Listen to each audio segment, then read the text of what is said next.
What's up guys and welcome. You are watching Fazi Fitness. So let's start this video with Ramon Dino. I told you guys that the loss at the Arnold Classic Ohio is only gonna make him train harder and come back better than ever for this upcoming Mr Olympia. Because he's gonna be looking for vengeance, he's gonna be looking for redemption. And you better believe that there won't be another 6 or 8 or 12 weeks of prep this time, as Ramon Dino is already back in the gym, training hard, training very intense, and he's also eating very clean. So since 2019, the last year was the very first time someone was actually able to push Chris Bumstead for the Olympia title last year in Classic Physique. And not only was Ramon Dino able to win a few of the shots, but some other shots like the front double biceps and the abs and thigh, they were pretty damn close last year. And even C-Bum himself admitted that the gap between him and all these other guys, especially Ramon Dino, it is getting smaller and smaller with every passing year. So all Ramon needs to do is to get that density back, and that will come from heavy training day in and day out. And I have to say one more thing here. Ramon is also giving too much space and the respect to the champion. And yes, I know he's Chris Bumstead. He is one of the most influential person in bodybuilding world right now, or in the history of bodybuilding for that matter. But when you are up on that stage, when you are fighting for the Olympia title, you have to act like a champion up there as well. Ramon needs to act like a winner when they are battling it out. And the fact that he was way off at the Arnold Classic Ohio, and still he was able to beat guys like Brian Ansley and Urs Klischinski very comfortably, I have to say. That speaks volumes about his potential, and that speaks volumes about his talent. So will this defeat for Ramon Dino against Fazi Weezers, will this be a catalyst, the same way it was for Ronnie Coleman after that GNC show in 2002, where he lost to Gunther Schulkopf, and people thought that this might be the end of Ronnie's reign. But Ronnie just came back at his all-time best in 2003, and he absolutely demolished that whole lineup. No one stood a chance. Now, I'm not really sure if Ramon can actually beat Chris Bumstead, especially if Chris brings his personal best. But all the rest of the guys, they are well within his reach, including the current Arnold Classic champion Fazi Weezers. So let's take a look at the physique update of the young Spanish star, Jona Pradells. So I haven't seen him make the announcement that he is doing Empro Classic Spain, which is now 6 weeks away from this point. But the way he has been looking in these last 2 updates, it looks like he's gonna be up there on that stage, representing his country. So this is the same show that Juan did last year as well, and it was his pro debut. In fact, that is the only show that he did in 2023, because at that time, he just wasn't big enough or muscular enough to get into the top listings, to go up against guys like Michael Crizo or Andrea Presti. But looking at this current update from him, it seems like that the hard work of that long off season, that has paid off really well. He looks wide and the proportions look way better. And with all that vacuum discussion going on right now, that whether it should be done in the men's open bodybuilding or not. Well, here is another example in which that vacuum is making his waist appear so much smaller. And that is what the bodybuilding is all about. Creating that illusion on the stage. Small waist, wide lats, big quads. Not to mention that shoulder to shoulder width. Because that is exactly what enhances the V-taper. And it makes your X-frame look more pronounced. So his back is also looking more wider. But I have to say he still needs more density. And that was one of the biggest knocks on his physique the last time he was on the stage. But still, it seems like he has progressed in that department as well. So ideally speaking, I would love to see more separation in his quads, because that is going to make him look more aesthetic. And the thing is, he will most probably get it as he gets closer and closer to the show, as he gets down in weight and gets more shredded. So who is the best bodybuilder IG page made this post about the fellow countryman of Jona Pradells, Jose Manuel aka Josema Beast, that there might be a possible shift from the men's open bodybuilding to Classic Physique category. Now if it is because of a health reason, then it makes total sense.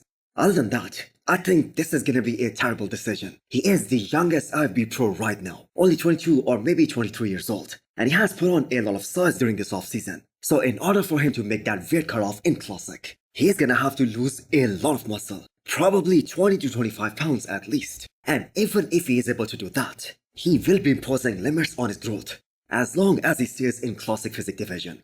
Remember Regan Grimes? He came down to Classic Physique, and that was absolutely the worst decision he could have made, as that was a total waste of energy, time, not to mention money. And it only took him 1 season to realize that he belongs in the men's open division. And imagine how much more further along he would have been if he hadn't wasted that 1 year. If all that time was spent in getting bigger for the men's open bodybuilding, he would have been in a much better position right now.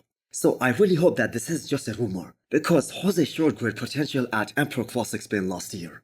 He was able to beat Roman first, and Roman then went on to win a pro show, and he was able to make his Olympia debut last year at the Olympia 2023. Now, with how the lineups are looking right now this year, it's certainly gonna be hard for Jose to win his first pro show and qualify for the Olympia. But the fact is, the guy is just 22 years old. He has some of the best back development out there. And the back development is something that most of the guys are lacking, even at an advanced stage of their careers. So having that plus point in his favor, I think this guy can go all the way. And he has all the time in the world to get bigger, to get more muscular, to achieve more density. Even if he isn't able to pack on more size the way some of the top guys do, like Nick Walker for instance, he's still gonna make it. So I have given my take on this. What did you guys think?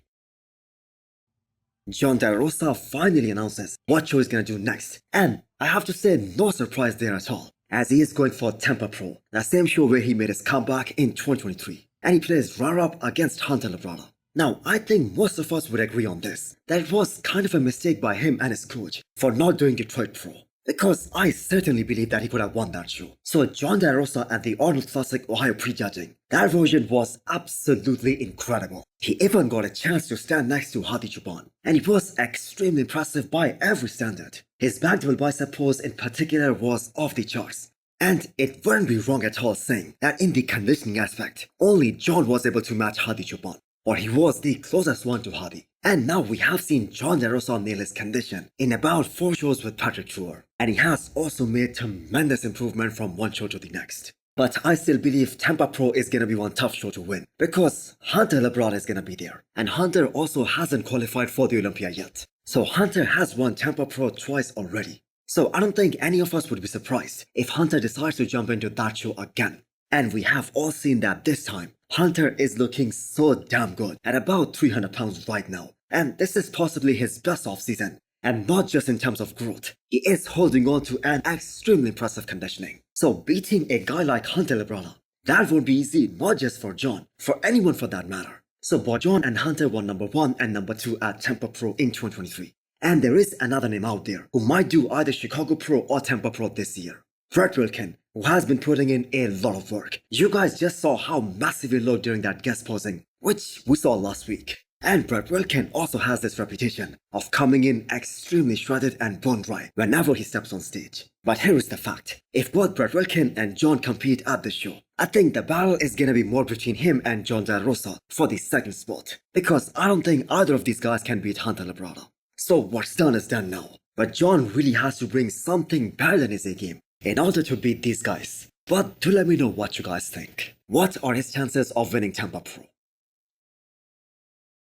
Let's end this video with Florian Poon's physique update. 3 weeks into the off-season, and finally in the division where he belongs, where we all want to see him. Yes, for the people who missed the news, after testing his potential in Classic Physique for almost 2 years, Florian announced that he's switching back to the men's open bodybuilding, in which he originally made a sensational pro debut just a few years ago, and he really did put everyone on notice at that show. So never once did we ever hear that him switching to Classic Physique was a good move.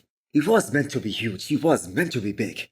And that was really evident at Protocol Pro, where he was able to place 4th, and that was a very controversial 4th spot. The guy has phenomenal quads, a very tiny waist, very good arms. So in Classic Physique, he was doing nothing but holding himself down, limiting his growth by restricting his food. And the reason was so that he doesn't blow up during the off-season for Classic Physique, and then he would have to suffer really hard to make the weight cutoff. And we have all seen it in the past. That weight making process makes you very miserable. He was able to place as high as 2nd in one of the classic shows, but was that his best possible physique? Not even close. I am so glad that we're gonna have another men's open bodybuilding store, and yes, it is probably gonna take him some time to get back up to his original size. But remember, he has the muscle memory. He doesn't have to build up all that muscle again, so it probably won't take that long. But however long it takes, I believe it is all gonna be worth it in the end. So hit the thumbs up button if you liked the video, and smash the subscribe button if you wanna come back for more. Thanks for watching.